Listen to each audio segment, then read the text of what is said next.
versi bahasa Inggris sehari-hari dari The Message. Saya akan bacakan untuk kita semua. Now that I have put you there on a hilltop, on a light stand, shine. Keep open house. Be generous with your lives. By opening up to others, you will prompt people to open up with God, this generous Father in heaven.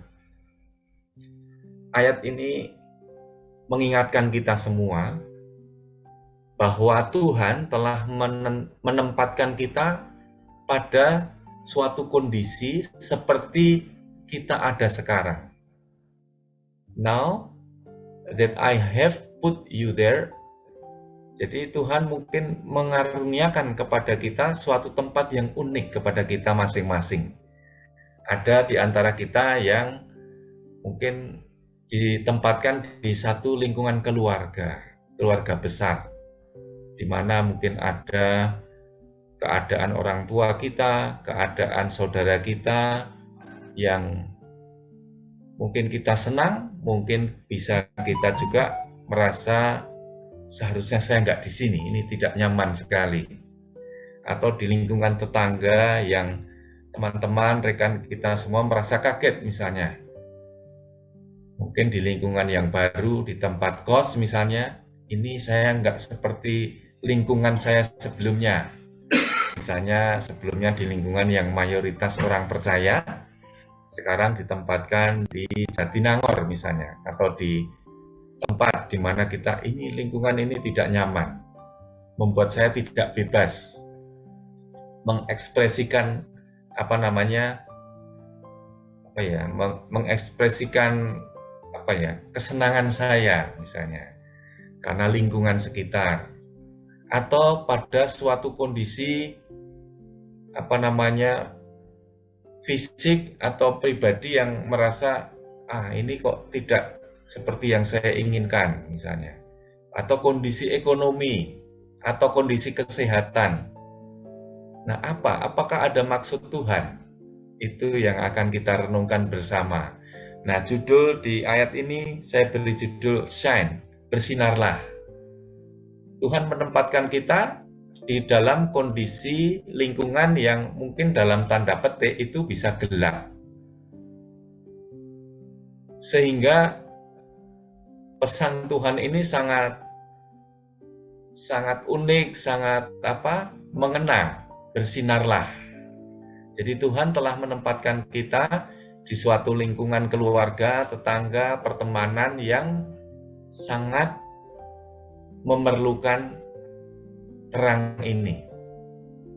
Jadi makanya Tuhan berfirman, memberi perintah kepada kita, shine. Jadi Tuhan telah menempatkan kita di lingkungan keluarga mungkin yang banyak yang belum percaya, di pertemanan, di kuliah yang saya pernah mendengar itu di satu tempat mereka sangat membeda-bedakan, terutama terhadap orang yang percaya. Satu komentar, karena saya pernah ada mahasiswa yang tinggal di rumah kami mengamati dia, dan waktu mengerjakan tugas kelompok, mereka berkata satu orang ini tidak dimasukkan atau dilaporkan kepada dosennya, sehingga nilainya tidak keluar. Kemudian apa komentar? Seandainya kamu sama dengan saya keyakinannya, begitu. Wah, dia merasa sangat kaget dan merasa ini kok saya dibeda-bedakan berdasarkan keyakinan. Nah, mungkin kita ada di suatu kondisi seperti itu. Ya, mungkin tidak semua kita ya, tapi mungkin ada yang mengalaminya. Mungkin di lingkungan tempat kos, itu tadi di lingkungan kuliah misalnya ya, di tempat kos mungkin teman-teman waktu ngumpul-ngumpul nyanyi-nyanyi mungkin ya, di antara dengan teman-teman persekutuan misalnya ya, tiba-tiba ada yang datang supaya tidak nyanyi-nyanyi karena mereka tidak suka dengan lagu-lagu rohani misalnya. Ini di tempat di mana kita merasa tidak nyaman, tapi Tuhan menempatkan itu. Apakah ada maksudnya? Di sini kita nanti akan merenungkan bersama bahwa Tuhan juga mengasihi orang-orang itu. Bahwa Tuhan menempatkan kita di sana punya suatu tujuan, supaya kita bersinar, supaya Tuhan dinyatakan. Di situ ada beberapa hal yang nanti kita renungkan bersama. Pesan Tuhan itu be generous, kemudian be open house, rumah yang terbuka, artinya hidup kita ini terbuka, bisa bersama-sama dilihat. Nah, kalau begitu apa yang bisa kita, supaya bersinar, apa yang bisa kita lakukan? Satu hal praktis yang bisa kita bisa kita terapkan adalah jangan menutup diri terhadap teman di kosan, orang tetangga sekitar, by opening up to others. Artinya, dalam kehidupan sehari-hari, apakah saya hanya hidup untuk diri saya sendiri? Nggak pernah menyapa teman kos, nggak pernah menyapa teman kuliah, begitu datang kuliah, pulang lagi, tidak ada yang kenal dengan temannya, tidak pernah berbagi pengalaman bersama teman, apalagi dengan teman yang belum percaya. Nah, firman Tuhan ini mengingatkan kita untuk terbuka. Apakah kita, bagaimana cara memulainya? Kita bisa berkata, membuka hubungan yang baik. Say hello. Halo, bagaimana kabar? Kita bisa memperhatikan kehidupan mereka. Satu contoh dengan tetangga, apakah kita hanya diam di rumah ketika pulang bekerja, pulang kuliah, atau kita ikut bergaul bersama mereka, terlibat di dalam kegiatan keseharian tetangga? Nah, itu akan membuka kunci bagaimana Kristus akan bersinar melalui kehidupan kita. Nah, ini beberapa hal yang nanti akan kita lebih dalam. Selanjutnya, kita akan melihat ayat-ayat itu dalam satu perikop. Kita akan mulai dari perikop di ayat yang ke-13. Berikutnya, di ayat yang ke-13 itu dikatakan, saya akan ambilkan dari The Message. Let me tell you why you are here. You are here to be salt seasoning that brings out the God flavor of this earth. If you lose your saltiness, how will people taste godliness? You have lost your usefulness and will end up in a garbage. Jadi, mari saya akan beritahu mengapa Tuhan menempatkan Anda dalam situasi sekarang ini. Ada alasannya. Mengapa saya di sini? Kadang-kadang kita tidak mengerti. Diizinkan Tuhan ada dalam situasi yang mungkin tidak nyaman. Atau bisa jadi situasi yang menyenangkan. Tetap Tuhan punya rencana. You are here to be salt seasoning. Nah, supaya menjadi garam. Anda di sini untuk menjadi garam yang membuat enak rasa, yang akan membawa rasa Allah di dunia ini, di lingkungan yang tidak nyaman ini. Di dalam background itu ada satu gambar, itu adalah garam Himalaya. Saya teringat garam ini waktu saya mengunjungi teman saya yang sakit kemarin. Dia sakit kanker dan sudah kemo lengkap, dan dengan sharing ini saya mendengar satu obat, satu makanan, mungkin tambahan makanan yang dia tambahkan adalah garam Himalaya ini.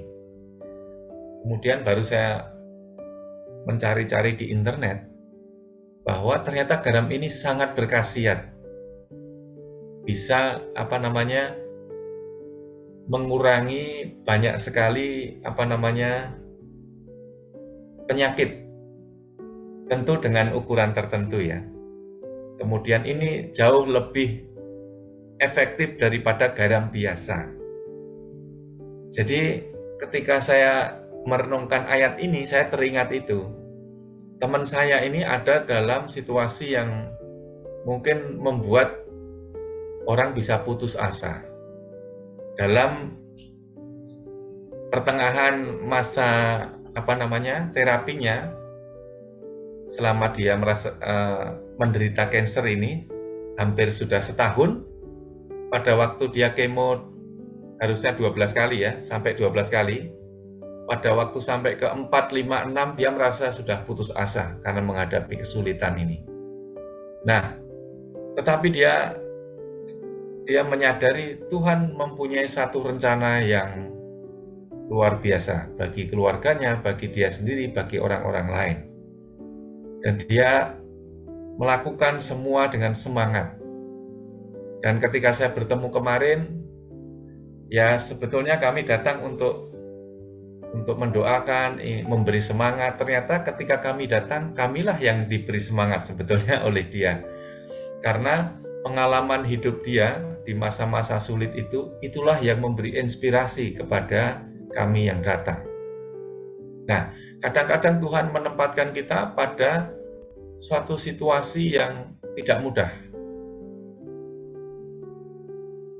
Saya ingat di satu ayat di mana Tuhan membiarkan kamu ada di tempat di mana kita menderita, supaya kita menikmati penghiburan Tuhan. Dan setelah kita menikmati penghiburan Tuhan, kita bisa menghibur orang lain. Nah, kasih yang kita berikan kepada orang lain itu sangat diterima, tidak hanya bagi orang-orang percaya. Kepada orang-orang yang belum percaya, tidak ada yang bisa menolak kasih. Tidak ada yang bisa menolak kebaikan kita. Jadi, saya diingatkan ketika saya menghadapi kesulitan hidup dalam pekerjaan kah, dalam studi kah, dalam hubungan dengan keluarga besar, ternyata Tuhan punya maksud yang sangat baik. Seperti di ayat yang lain Tuhan mengatakan bahwa rancangannya itu penuh damai sejahtera. Nah, itu yang selalu harus kita ingat, bahwa Tuhan mengizinkan sesuatu terjadi untuk kebaikan. Tuhan turut bekerja dalam segala sesuatu untuk mendatangkan kebaikan, baik untuk kita sendiri maupun orang-orang di sekitar kita. Dan kalau kita renungkan ini dan kita menerima semuanya dengan ucapan syukur, justru berkat-berkat rohani itu akan muncul dari dalam hidup kita dan menjadi berkat bagi orang. Dan jangan hanya dia kita mendapatkan berkat Tuhan, ceritakanlah apa pengalaman berkat Tuhan, pengalaman kasih setia Tuhan, kita sampaikan. Jadi supaya orang merasakan taste godliness, merasakan seperti apa sih Tuhan itu, kebaikannya itu, merasakan mengecap. Mungkin apa yang kita miliki tidak seberapa, tetapi ketika kita sampaikan, orang bisa sangat bersyukur. Pengalaman kita, mungkin kita hanya bisa mendoakan orang yang sakit ya, tetapi apa yang kita doakan itu bisa menyentuh hati dia, dan Tuhan bisa bekerja lewat apa yang kita lakukan itu, walaupun sederhana sekali. Dan untuk itulah kita dipanggil ya, supaya kita berguna di situasi, di tempat dimanapun Tuhan tempatkan, supaya Tuhan ingin kita useful. Jangan sampai tidak berguna, lost your usefulness. Jadi jangan sampai kita kehilangan makna setiap keadaan hidup kita. Berikutnya kita akan merenungkan ayat yang kedua why you are here.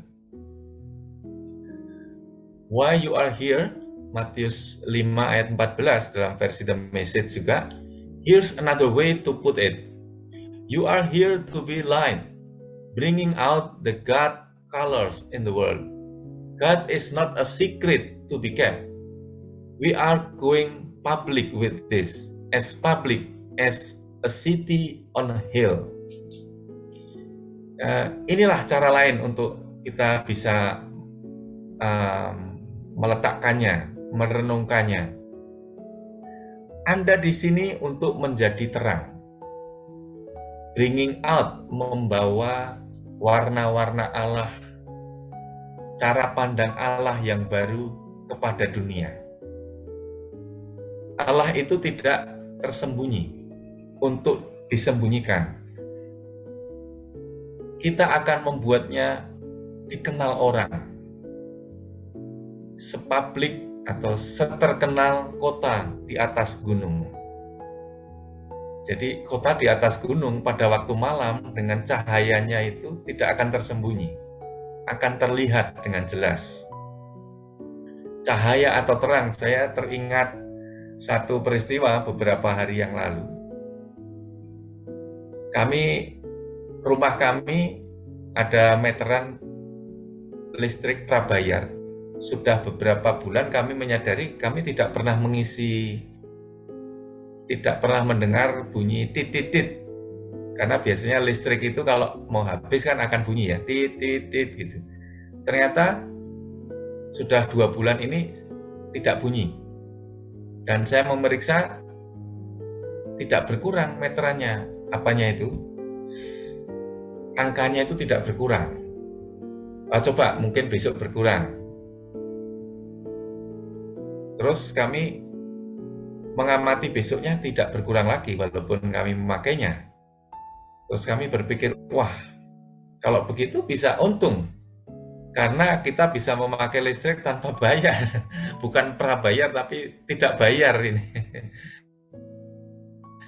Kami merenungkan apa ya maksudnya ini.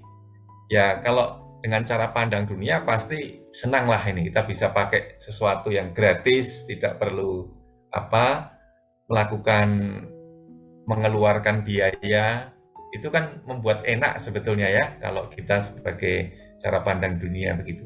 Namun akhirnya kami kita lapor aja karena kita kan seharusnya bayar ya kewajiban kita kepada pemerintah atau kepada pihak yang memberi jasa gitu. Akhirnya kami menghubungi dan singkat cerita datanglah tukang yang ke rumah dan memperbaiki meterannya, ternyata harus diganti. Dia bilang bahwa meteran yang dipasang itu meteran yang tidak terlalu bagus mereknya dan 5 tahun sampai 7 tahun harus diganti. Dan memang betul setelah diganti barulah bunyinya keluar. Nah, kejadian sederhana ini istri saya kan sering ikut dengan tetangga. Dia kadang butram bersama, kadang ikut kumpul ibu-ibu kalau ada ibu-ibu lain, biasanya ada acara itu mereka suka gabung gitu. Jadi kadang apa saja yang terjadi di keluarga kami masing-masing itu diceritakan, termasuk keadaan kemarin itu. Nah, salah satu istrinya itu adalah kepala dari PLN di kecamatan kami. Dan dia heran dan merasa, wah yang lain menimpali. Kalau itu terjadi pada saya, mungkin saya nggak akan bilang. Karena itu membuat saya untung gitu ya. Kemudian ya istri saya menambahkan aja, kami merasa tidak benar, tidak jujur kalau tidak menyampaikan itu gitu ya. Nah, akhirnya terjadi diskusi yang menarik begitu. Nah, setelah itu beberapa hari di grup kami, di grup RT ada yang tanya, adakah tukang listrik yang bisa memperbaiki di rumah kami? Karena istri saya juga mendengar ada tetangga yang seperti kami sebetulnya, nggak hanya satu, mungkin beberapa. yang meteran listriknya sudah rusak, dan mungkin ya rata-rata akan diam saja begitu ya, karena akan menguntungkan dia sendiri. Tetapi kan hidup dalam ketidakjujuran. Nah, di mana Tuhan menempatkan kita pada situasi yang mungkin enak secara daging, tetapi apakah karakter Allah dinyatakan di situ? Kejujuran begitu ya. Nah, di sini saya teringat peristiwa itu. You are here to be light. Kamu di sini itu supaya jadi terang, membawa God's color, karakter Allah, warna Allah. Apakah Allah itu tidak kudus? Allah kan kudus ya. Apakah Allah hanya untuk kita sendiri, atau ingin supaya warna Allah itu, karakter Allah itu dinyatakan pada orang lain? Nah, itu hanya salah satu contoh bagaimana nilai-nilai kerajaan Allah itu dinyatakan kepada orang, dan orang akan terpengaruh dengan apa yang kita hidupi. Nah, itu terjadi kalau kita terbuka dengan orang yang tidak percaya, hidup bergaul baik dengan mereka, dan warna karakter Allah itu akan terlihat. Nah, dengan contoh sehari-hari, sederhana sehari-hari, kita bisa menjadi terang Allah, dan Allah akan semakin dinyatakan, dan orang akan datang dan bertanya, kenapa hidupku berbeda? Why you are different? Karena saya memiliki Yesus, karena saya memiliki hidup yang kekal. Nah, itulah yang ingin Allah ingin supaya hidup yang kekal itu dinikmati juga oleh orang-orang di sekitar kita. Jadi, you are here to be light. Berikutnya, if I make you light bearers, you don't think I am going to hide you under a bucket, do you? I am putting you on a light stand. Jadi, aku telah membuat kamu menjadi pembawa terang. Tentu jangan berpikir bahwa aku akan membuat kamu ini di bawah menyembunyikan kamu di bawah gantang, di bawah itu bejana atau sehingga kita tersembunyi. Justru Allah menempatkan kita, aku meletakkan kamu seperti terang di atas kaki Dian. Kalau teman-teman ini di zaman Zoom pasti tidak asing dengan itu, penyangga HP, dan juga ada lampu yang kadang berbentuk macam-macam, selainnya lingkaran. Nah, jadi Allah itu membuat kita itu pembawa terang, menjadi pembawa terang, meletakkan kita di atas kaki Dian, di atas penyangga terang. Supaya apa? Supaya terang kita itu tidak tersembunyi, perbuatan baik kita itu kelihatan. Nah, macam-macam cara sehingga hidup kita itu menarik perhatian orang lain. Mungkin kita diizinkan menderita sakit supaya orang, dan kita memberi respon yang berbeda, supaya orang, kalau orang sekarang bilang kepo ini, cari-cari apa sih alasannya, kenapa begitu.